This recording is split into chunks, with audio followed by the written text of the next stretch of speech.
Assalamualaikum, welcome to Family's Favorite. Today நம்ம ஃபேவரட்டான recipe chicken chapati role எப்படி செஞ்சால் பார்க்க போகிறோம். இது வரைக்கும் நம்ம சேனலை சப்ஸ்கிரைப் பண்ணாமல் இருந்தீங்கன்னா சீக்கிரமாக சப்ஸ்கிரைப் பண்ணிடுங்க. This video sponsored by Genreviews. This is one of the trustable website. Product and மீடியாவோட டாப் அண்ட் லேட்டஸ்ட் ரிவ்யூஸ் பற்றி தெரிஞ்சுக்கணுன்னா இதோட லிங்க்கை நான் டிஸ்கிரிப்ஷனில் கொடுத்துருக்கேன், போய் விசிட் பண்ணி தெரிஞ்சுக்கோங்க. வாங்க வீடியோக்குள்ளே போகலாம். இப்போ தேவையான பொருளாக பார்த்துடலாம். 1/2 கிலோ கோதுமாவை எடுத்து பிசைஞ்சு வச்சுருக்கேன். அப்புறம் சீஸ் எடுத்திருக்கேன். நெக்ஸ்ட் கொத்தமல்லி, சிக்கன், உப்பு, 3 வெங்காயம், 2 தக்காளி. வாங்க எப்படி செய்யணும்னு சொல்லிட்டு இப்போ பார்க்கலாம். ஃபஸ்ட்டு ஸ்டவ் பற்ற வச்சுட்டு வானல் வச்சுக்கலாம். இப்போ தேவையான எண்ணெய் ஊற்றிக்கலாம்.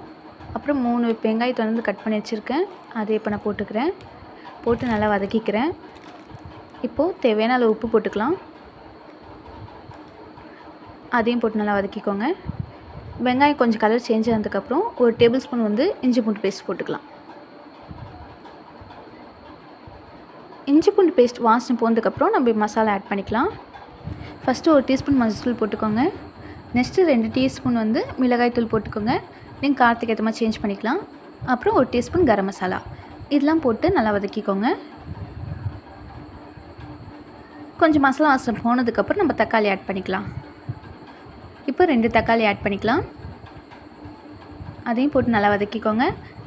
நெக்ஸ்ட் சிக்கன் வந்து நான் 1/4 கிலோ எடுத்திருக்கேன், அதை இப்போ நான் ஆட் பண்ணிக்கிறேன். ரொம்ப சின்ன சின்ன பீஸாக கட் பண்ணிக்கோங்க.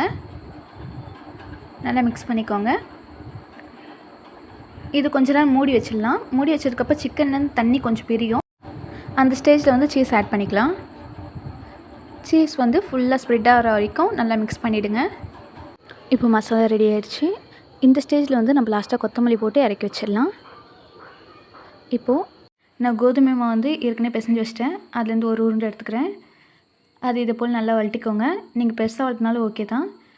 இப்போ ரெடி பண்ணி வச்சுருக்க சிக்கன் ஸ்டஃப் வந்து சப்பாத்தியில் கொஞ்சம் மேல் சைடாக வச்சிடுறேன், அப்போ தான் ரோல் பண்ண ஈஸியாக இருக்கும். இதை போல் வச்சதுக்கப்புறம் நான் கார்ன்ஃப்ளவரில் வந்து தண்ணி ஊற்றி இதை போல் பேஸ்ட் ரெடி பண்ணி வச்சுருக்கேன். நீங்கள் மைதா மாவில் கூட இதை போல் பேஸ்ட் ரெடி பண்ணிக்கலாம்.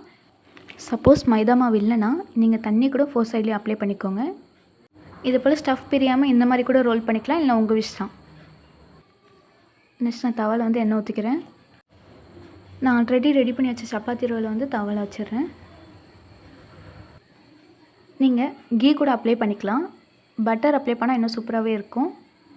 நான் வந்து எண்ணெய் தான் ஊற்றிருக்கேன். இது போல் 4 சைடும் நல்லா திருப்பி விடுங்க. ஸ்டவ்வை மீடியம் ஃப்ளேமில் வச்சுக்கோங்க. இப்போ சூப்பராகவே சிக்கன் சப்பாத்தி ரோல் ரெடி ஆயிடுச்சு. உங்கள் வீட்டில் சிக்கன் இருந்தால் இதை போல் கண்டிப்பாக ட்ரை பண்ணி பார்த்துட்டு எப்படி இருக்குன்னு சொல்லிட்டு மறக்காமல் கமெண்ட்ஸை சொல்லுங்கள். இந்த வீடியோ உங்களுக்கு பிடிச்சிருந்துச்சின்னா லைக் பண்ணுங்கள், ஷேர் பண்ணுங்கள் அண்ட் சப்ஸ்கிரைப் பண்ண மறந்துடாதீங்க. இதே போல் மோர் வீடியோஸ் உங்களுக்கு வேணும்னா பெல் ஐக்கானையும் ப்ரெஸ் பண்ணிவிடுங்க. டாட்டா, பாய் பாய், அஸ்ஸலாமு அலைக்கும்.